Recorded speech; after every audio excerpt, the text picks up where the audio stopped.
Hey there, Duke fans. Welcome to episode 247 of the Duke Basketball Report podcast. We promised this to you a couple days ago. We are going to be beginning 3 days of looking at the three Dukies in the NBA draft, what their prospects look like, who might draft them, what they need to work on, what they're really good at, all that kind of stuff. Before we get to all that, let me introduce my partners in crime. I, of course, am Jason Evans, coming to you from Atlanta, Georgia. I am joined, as always, by Donald and Sam. Donald, you in Washington, D.C., right? Absolutely. I am here in Washington, D.C., ready to talk about our NBA players. I love it. I love it. And Sam, how's Boston today? Boston is lovely. I can't believe that it's the schedule is all wrong now because everything's happening at the wrong time this season. So I'm like, oh, the finals just ended and it's the draft time, right? Yes. Okay. What month is it? Like, what are we doing? But sure, let's get into Duke's NBA prospects this year. I love it. I love it. And like I said, we're going to give you kind of a unique perspective on the Dukies in the draft. We could have spoken to a draft analyst kind of person, a journalist with quote unquote sources, feeding info to him. But we went a very different route. I happen to be friends with a guy who makes his living off of training NBA players, helping them work on their game and improve and that kind of stuff. And he also happens to work for the NBA in youth development, the young player development. In case you can't tell, that would be the absolutely ideal person to talk about guys developing and working for the NBA draft. When you hear the players that he's worked with, you will recognize that this is someone who knows what it takes to succeed in the league. His name is Jeremiah Boswell. He is one of the founding partners of the Skill Factory, which is a basketball training academy in Atlanta, Georgia. NBA players come from all over the country to work with him. I promise you that. I've been to his gym, and sometimes I'll just wander in to say hi, and I'll be like, wait a second, I can't tell you the names of all of them. There are certain players that don't allow you to talk about that. I mean, like, wait a second, that's blankety blank, who I absolutely recognize, who's just working on his game over here with Jeremiah as I'm watching. It's pretty cool. So this is a guy who knows what NBA teams see when they look at a college player. We spoke to Jeremiah about all three Duke guys, Vernon Carey, Trey Jones, and Cassius Stanley. And like I said, over the next 3 days, we're going to bring you each of those conversations. Let's start with the chat that I had with him about Vernon Carey's pro prospects. So here's Jeremiah Boswell talking to us about Vernon Carey.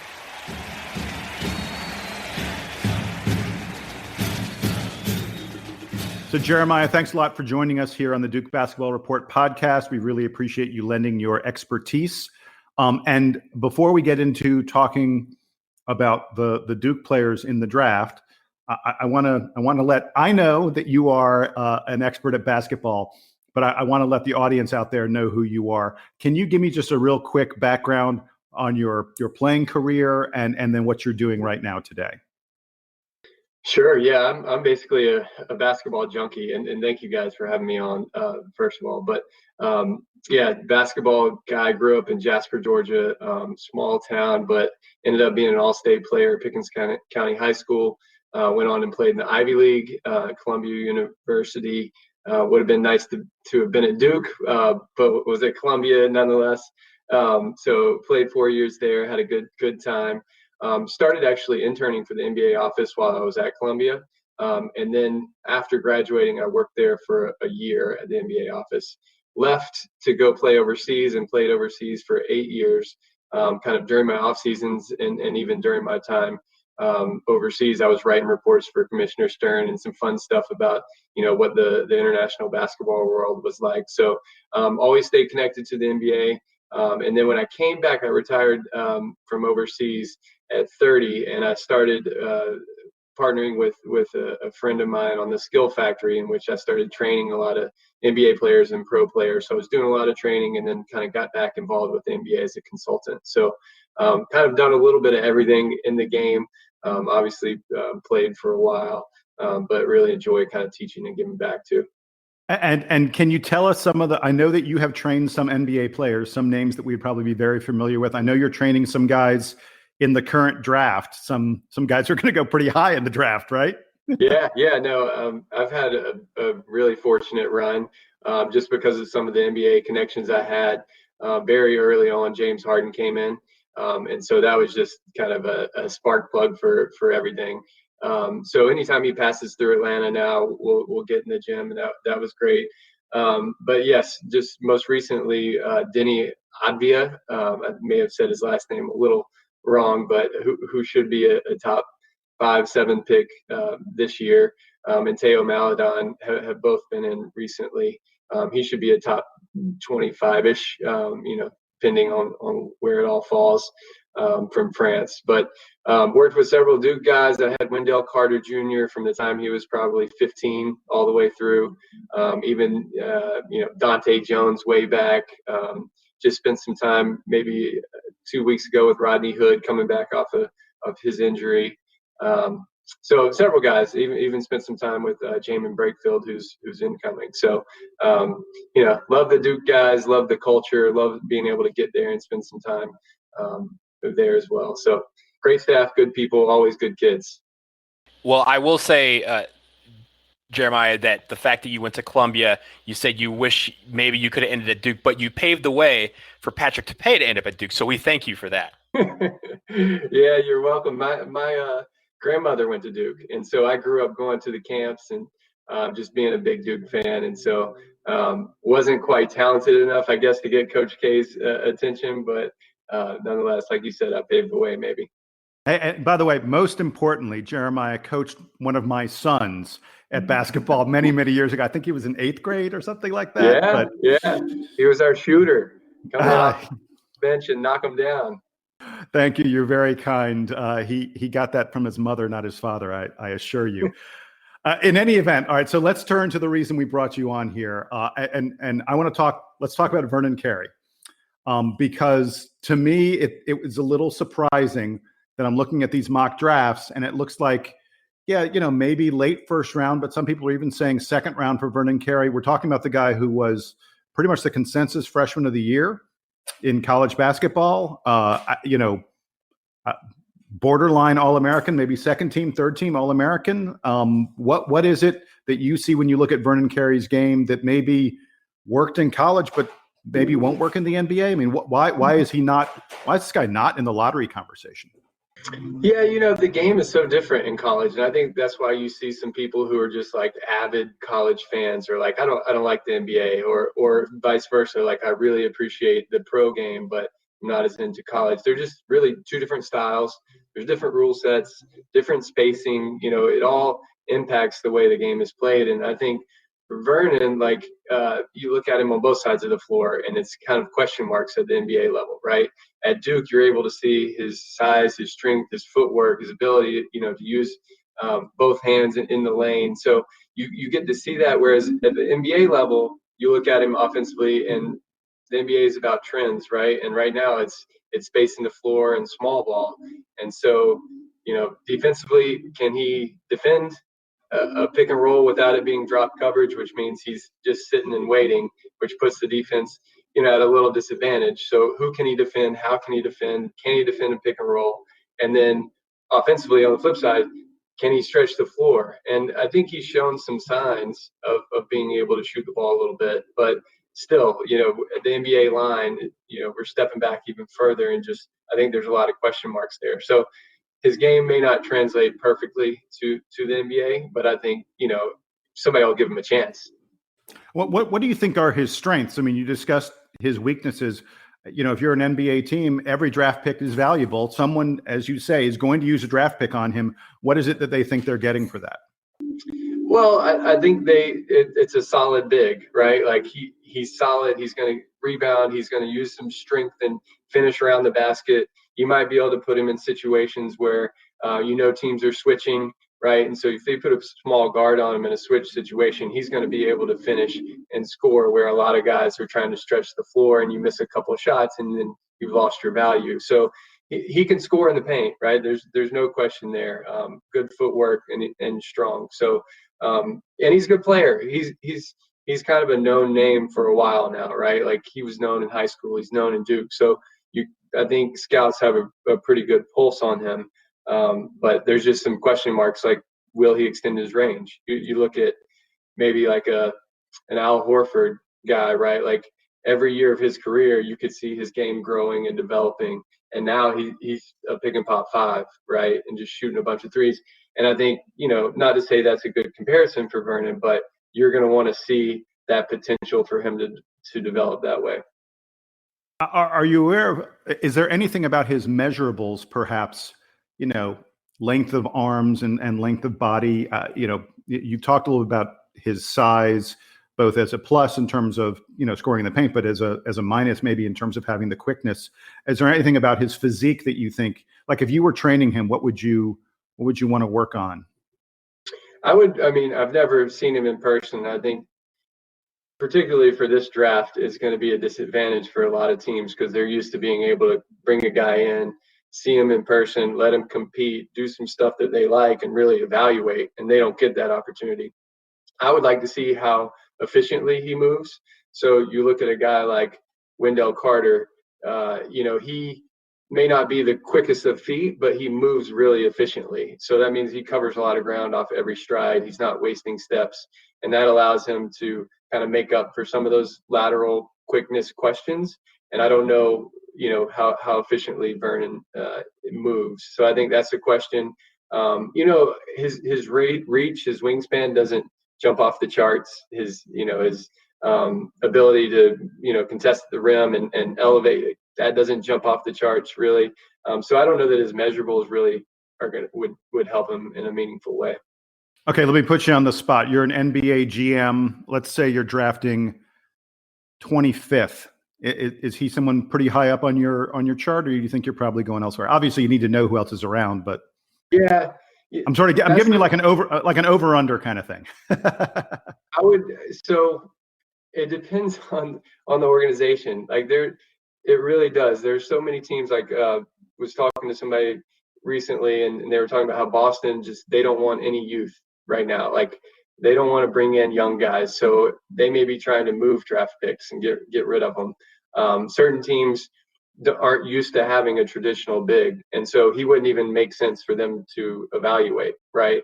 And so the style of play and what they're looking for is always so all over the place. If it's me, I would consider him. I wouldn't necessarily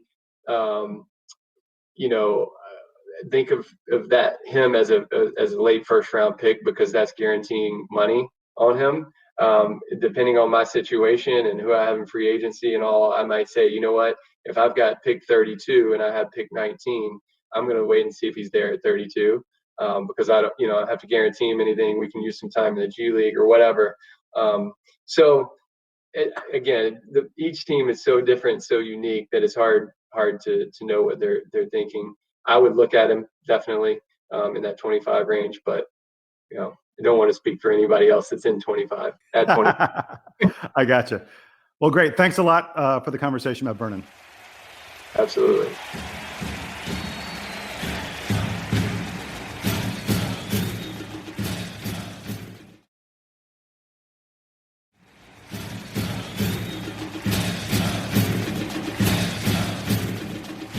Guys, let's break down a little bit of what he had to say about Vernon.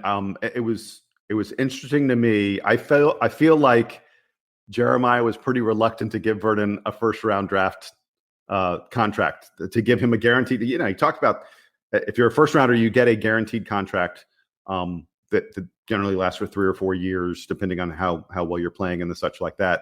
And he was pretty reluctant to talk about giving Vernon a guaranteed contract. He thinks he'll probably have a nice long career, make good money, but he thinks that Vernon's probably going to do that overseas in Europe or Asia. At least that's how it feels. Donald, what was your takeaway from the comments about Vernon Carey? Yeah, so, and I think you're going to hear this theme amongst all of our players. The fact that Vernon Carey on some boards is listed as high as like a late lottery pick and as low as mid-second round means that I just don't know what to think of how NBA scouts are thinking about him.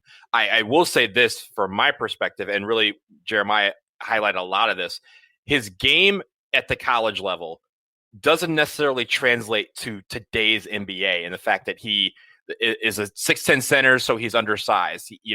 He's not the fastest guy going up and down the court. And really what concerns me, because it doesn't describe him at all from what we saw at Duke, the uninspired kind of label that was placed on him entering college has kind of followed him, even though he produced some of the most efficient double-doubles that I've seen by anybody in a Duke uniform last season. He was really dominant at certain points. I think what he's going to need to improve on, as Jeremiah said, his jumper. That is going to make him more of an attractive piece to people. Coach K in his press conference last week said that Vernon Carey had slimmed down a little bit. So that's a good sign because he's going to need to be more nimble on the court. He's not going to be back to the basket type of guy. He's going to be a guy that teams are going to ask to move out to the wing, at least develop a mid-range jumper of some sort so that they can stretch defenses, because that's the NBA today. And I think that is where there's some teams that probably say, yes, he has that upside that can develop. And Jeremiah painted the picture that there are some teams that are likely going to say, no, that upside is not what we think it is. And, that will precipitate a fall in the draft for Vernon Carey. So it's interesting to see what happens with him. I think he's the most intriguing. He's one of the most intriguing prospects of this entire draft because, like I said, we could be hearing his name very early in the night, or we could be hearing his name very late in the night. And I'm not quite sure which at this point. I think the big challenge for Carey is that, as Jeremiah mentioned, there are only so many teams that are even interested in employing somebody of Vernon's skill set. So where every team needs a scoring point guard and every team needs, a whole bunch of wing players that can play defense and make threes. Not as many teams need a center who, has stepped out to take a couple threes in college, but isn't totally comfortable with it yet. So until Vernon Carey demonstrates that he is able to play, 2020 type NBA basketball, there are only so many teams that can take him, and that's where that huge range of possibilities comes out for him. Yeah, and I think the last thing I'll say about Vernon is when you look at the players who are really good at center in the NBA, and I think Vernon, he doesn't have the foot speed. He doesn't have the variety of his game to play power forward. He's got to be a center in the NBA. When you look at the good centers in the NBA, with the exception of Nikola Jokic, who is truly unique, and I don't think anyone would say that Vernon Carey's skill set is similar to his. All the other ones who are really good players are elite rim protectors. They are guys who are very, very bouncy and in addition to doing other good stuff, in addition to hitting threes and stuff like that, these are guys who protect the rim. And I think that's a place where Vernon Carey is, he's all right. He's not bad at it, but he's not going to be an elite NBA rim protector by any stretch of the imagination. So, if I'm picking late in the first round, early in the second round, at that point, you're probably just looking at a guy, he's going to make my roster? Is he going to be an impact player at all on my roster? Not sure. I think Vernon kind of fits the bill there. I'll ask you, but before we wrap this up, I sort of gave Jeremiah the over-under of the 25th pick. And Jeremiah said, if I'm picking 25, and I also had a pick like at 32 or 33, I'd probably wait and see if he's there at 32 or 33. With the 25th pick, and again, granted, you don't know who else is available. But is Vernon Carey a guy that you think you're probably taking in there, or are you waiting on him? Donald, I'll go to you first. If I have the 25th pick, chances are that means I'm a pretty good team. I advanced fairly far in the playoffs. And if I'm in need of a center, I definitely think that he's someone that I can bring on because, again, I think some of these things, those labels, they'll find very quickly are just kind of misguided about him. The fact that he appears uninspired. If he's going to knock down, double doubles and he can turn into kind of a Montrezl Harrell type of player in the NBA, then I definitely want that on my team. So I would take him at 25th, assuming that, again, I'm a decent team that's kind of one or two pieces away from really competing for an NBA championship and also having a need in the front court to try and get some rebounding. He's pulling down 10 and 10. So I would like to have that kind of guy on my team. I would draft Vernon at 25th if that was the case. Sam, your turn. 25th pick. Vernon Carey's on the board. You taking him?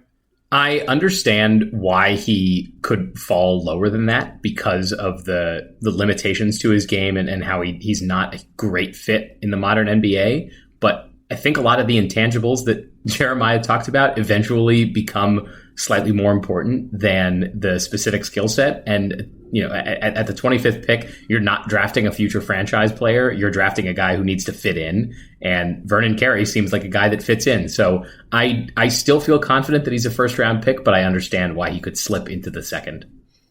I love what you say there about, sort of adapting and fitting in. Because one of the things that we heard about Vernon coming to Duke was that he'd been kind of more of a perimeter player, even though he's 6'10". He'd been kind of more of a perimeter player in high school on his AAU team and on his high school team. And he came to Duke and they asked him to sit in the post and really work on his post moves. And he got to be really, really good at that as a result of all that stuff. But that says to me that this is a guy who can adapt to what you need him to do. I've seen some pictures. There's some pictures out there on the internet, on Instagram and things like that of how he has lost a lot of weight and sculpted his body during these crazy COVID times. So it's apparent to me that Vernon Carey's been talking to people like Jeremiah Boswell about what he needs to work on, and that he's working on getting to be quicker and getting to be more nimble and developing some of that perimeter game.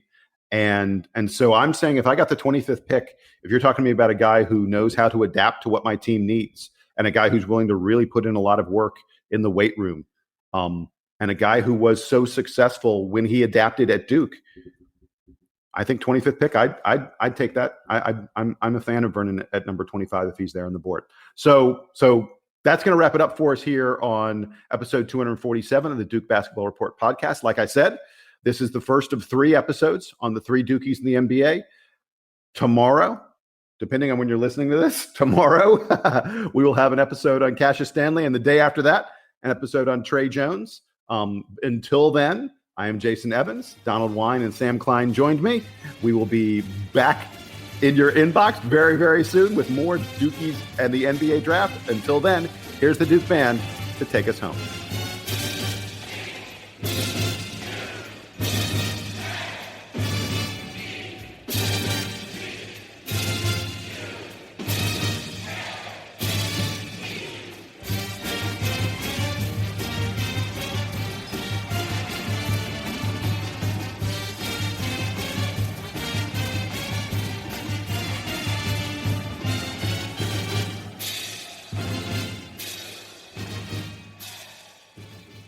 Let me give you a big Labor Day surprise. Most people think if we all exercise the same and eat the same, we'd all look the same. And let me tell you why that's wrong.